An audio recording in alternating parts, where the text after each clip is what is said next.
ఇరాన్తో యుద్ధాన్ని సాకుగా తీసుకొని మిడిల్ ఈస్ట్ను స్వాధీనం చేసుకోవాలని ట్రంప్ స్కెచ్ వేస్తున్నాడా? ముఖ్యంగా చమురు నిల్వలు ఎక్కువగా ఉన్న యూఏఈ, ఒమాన్ ప్రాంతాలపై అమెరికా కన్నేసిందా? ట్రంప్ సోషల్ మీడియాలో పోస్టు చేసిన ఓ మ్యాప్ ఇప్పుడు సంచలనం రేపుతోంది.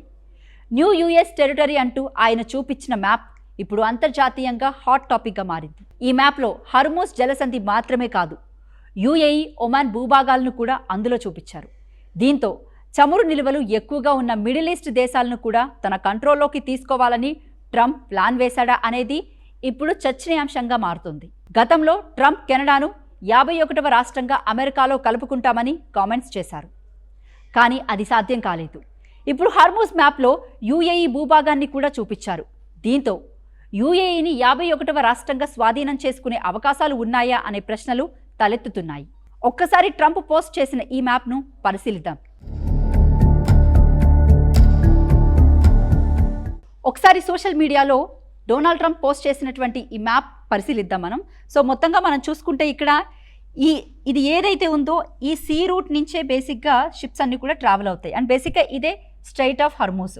బట్ డొనాల్డ్ ట్రంప్ పోస్ట్ చేసినటువంటి మ్యాప్ ఏదైతే ఉందో ఇదంతా కూడా ఈ సర్కిల్ అంతా మనం చూసుకున్నట్లయితే ఇక్కడ ఇరాన్ ఉంది, అండ్ ఇక్కడ యూఏఈలో సగ భాగం మీన్స్ ఇక్కడ దుబాయ్ ఉంటుంది, అండ్ ఇక్కడ ఒమాన్. ఈ మూడింటిని కూడా అంటే ఈ సర్కిల్ వరకు ఉన్నటువంటి దేశాలను కూడా అతను స్వాధీనం చేసుకోబోతున్నాడా అనేది సోషల్ మీడియాలో తలెత్తుతున్నటువంటి పెద్ద ప్రశ్న. అండ్ బేసిక్గా ఇక్కడ మనం చూసుకుంటే not only strait of Hormuz, Iran, యూఏఈలో దుబాయ్ పార్ట్ అండ్ ఒమాన్, ఈ మూడు కూడా ఈ సర్కిల్లో మనం చూసుకుంటే దీన్ని ప్రత్యేకంగా చూస్తే త్వరలో డొనాల్డ్ ట్రంప్ ఇవి కూడా స్వాధీనం చేసుకోబోతున్నాడా అనే క్వశ్చన్స్ సోషల్ మీడియాలో చాలా రకాలుగా తలెత్తుతున్నాయి. అండ్ అలాగే యూఏఈ మొత్తం 7 ఎమిరేట్స్తో కూడిన దేశం. అబుదాబి, దుబాయ్, షార్జా, అజ్మాన్, అల్ క్వైన్, రాస్ అల్ ఖైమా, పుజైరా ఇందులో భాగం. వీటిలో అబుదాబి భారీ చమురు, సహజ వాయువు నిల్వలకు కేంద్రంగా ఉంది. దుబాయ్ అంతర్జాతీయ వాణిజ్య ఆర్థిక కేంద్రంగా గుర్తింపు పొందింది. అలాగే పుజైరా ఎమిరేట్ హర్మూజ్ జలసంధికి సమీపంలో ఉండడంతో చమురు నిల్వలు ఎగుమతులకు వ్యూహాత్మకంగా అత్యంత కీలకంగా మారింది. ప్రపంచ ఇంధన సరఫరాలో యూఏఈ కూడా కీలక పాత్ర పోషిస్తున్నందున హర్మూజ్ ప్రాంతంలో చోటు చేసుకునే ప్రతి పరిణామం అంతర్జాతీయ చమురు మార్కెట్లపై ప్రభావం చూపే అవకాశం ఉంది. ట్రంప్ తన మ్యాప్లో హర్మూజ్ జలసంధితో పాటు యూఏఈ, ఒమాన్, ఇరాన్ను చూపించడంతో ఇప్పుడు ఆ ప్రాంతాలను కూడా అమెరికా స్వాధీనం చేసుకోబోతుందా అనేది బిగ్ డిబేట్గా మారింది. యూఏఈలో చూసుకుంటే 4 ప్రధాన వనరులు ఉన్నాయి. 1. Crude oil. యూఏఈలో ప్రపంచంలోని ముఖ్యమైన చమురు ఉత్పత్తిదారుల్లో ఒకటి. ముఖ్యంగా అబుదాబిలో భారీ ఆయిల్ రిజర్వ్స్ ఉన్నాయి. యూఏఈ చమురు ఉత్పత్తి సామర్థ్యాన్ని కూడా మరింత పెంచుకుంటుంది. 2వది న్యాచురల్ గ్యాస్.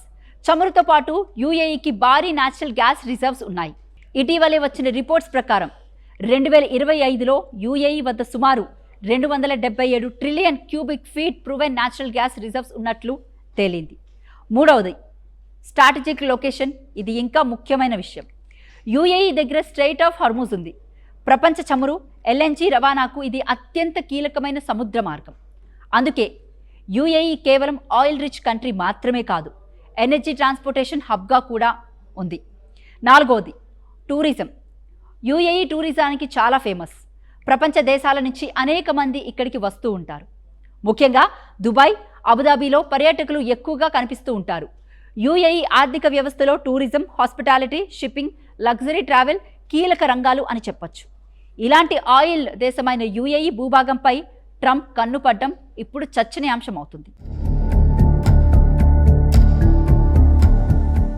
ఇక్కడ అమెరికా, ఇరాన్ మధ్య శాంతి చర్చలు ఎందుకు ఫెయిల్ అయ్యాయని చూస్తే అసలు విషయం మరింత స్పష్టమవుతుంది. 2026 జూన్లో అమెరికా, ఇరాన్ మధ్య ఒక తాత్కాలిక ఒప్పందం కుదిరింది. యుద్ధాన్ని తగ్గించి దాన్ని ముగించే దారి తీసే చర్చలు జరపడం, హర్మూజ్ ద్వారా వాణిజ్య రవాణాను సాధారణ స్థితికి తీసుకురావడం వంటి అంశాలు ఇందులో ఉన్నాయి. దీనికి 60 రోజులు గడువు పెట్టారు. ఆ గడువు ఆగస్టు 17న ముగిసింది. అయితే కీలక అంశంపై ఎలాంటి ఒప్పందం కుదరలేదు. దీంతో ఈ తాత్కాలిక ఒప్పందాన్ని మళ్ళీ పొడిగించబోమని ట్రంప్ ప్రభుత్వం ప్రకటించింది.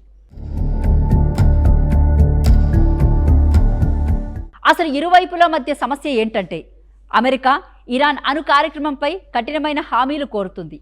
అదే సమయంలో హర్మూజ్ జలసంధి అంతర్జాతీయ వాణిజ్యానికి పూర్తిగా ఓపెన్గా ఉండాలని కోరుతుంది. అమెరికా తన సైనిక ఆర్థిక ఒత్తిడిని కొనసాగిస్తూ ఇరాన్ను చర్చలో వెనక్కి తగ్గేలా చేయాలని ప్రయత్నిస్తుంది.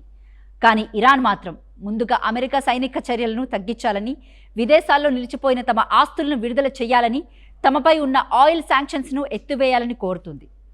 ఆ తర్వాతే హర్మూజ్పై చర్చలు జరపాలని చెబుతుంది. ముందుగా అమెరికా తమపై ఒత్తిడి తగ్గించాలి, ఆ తర్వాత హర్మూజ్పై చర్చలు జరుపుతామని ఇరాన్ అంటుంది. అమెరికా మాత్రం ముందు హర్మూజ్ తెరవాలి, ఆ తర్వాత ఇరాన్ డిమాండ్లపై చర్చలు అంటుంది. అంటే ఇరువైపులా ఒకే సమస్యపై భిన్నమైన వాదనలు ఉన్నాయి. ఈ కారణాల వల్ల అమెరికా ఇరాన్ మధ్య దాడులు ఇంకా కొనసాగుతూనే ఉన్నాయి. ఆగస్టు 17న 60 రోజుల ఒప్పందం గడువు ముగిసిన తర్వాత పరిస్థితి మరింత ఉద్రిక్తంగా మారింది. ఆగస్టు 18న ఇరాన్తో ప్రస్తుతం ఎలాంటి చర్చలు జరగడం లేదని, కొత్త చర్చలకు కూడా స్కెడ్యూల్ లేదని ట్రంప్ తెలిపారు. మరోవైపు ఇరాన్ కూడా అమెరికా ఒత్తిడి కొనసాగితే తాము కూడా ప్రతీకారానికి దిగుతామంటూ హెచ్చరిస్తుంది. ఈ వివాదంలో ఒమన్ పాత్ర కూడా కీలకంగా మారింది. ఇరాన్తో సంప్రదింపులు జరుపుతూ హర్మూజ్ ద్వారా నౌకల రాకపోకలను సాగించాలని ఒమన్ ప్రయత్నిస్తుంది. కానీ అమెరికా ఇరాన్ మధ్య ఇప్పటికీ దాడులు జరగడం వల్ల ఈ ప్రయత్నాలు కూడా పెద్దగా ముందుకు సాగడం లేదు. దీంతో సమస్య ఇప్పుడు అమెరికా ఇరాన్ మధ్య మాత్రమే కాకుండా మొత్తం గల్ఫ్ రీజియన్ భద్రతకు సంబంధించిన అంశంగా మారుతుంది. ఒకవైపు అమెరికా హర్మూజ్ ఓపెన్గా ఉండాలి అంటుంది. మరోవైపు ఇరాన్ ముందు అమెరికా తమపై సైనిక చర్యలు ఆపాలి, తమపై ఉన్న ఆంక్షలు తొలగించాలి అంటుంది. కానీ ఈ రెండు దేశాలు కూడా హర్మూజ్ విషయంలో ఏ మాత్రం వెనక్కి తగ్గడం లేదు. అందుకే హర్మూజ్కు దగ్గరగా ఉన్న యుఏఈ, ఒమాన్ ప్రాంతాలను ట్రంప్ టార్గెట్ చేసినట్లు పలువురు నిపుణులు భావిస్తున్నారు. కొత్త చర్చలకు కూడా స్కెడ్యూల్ లేదని ట్రంప్ తెలిపారు. మరోవైపు ఇరాన్ కూడా అమెరికా ఒత్తిడి కొనసాగితే తాము కూడా ప్రతీకారానికి దిగుతామంటూ హెచ్చరిస్తుంది.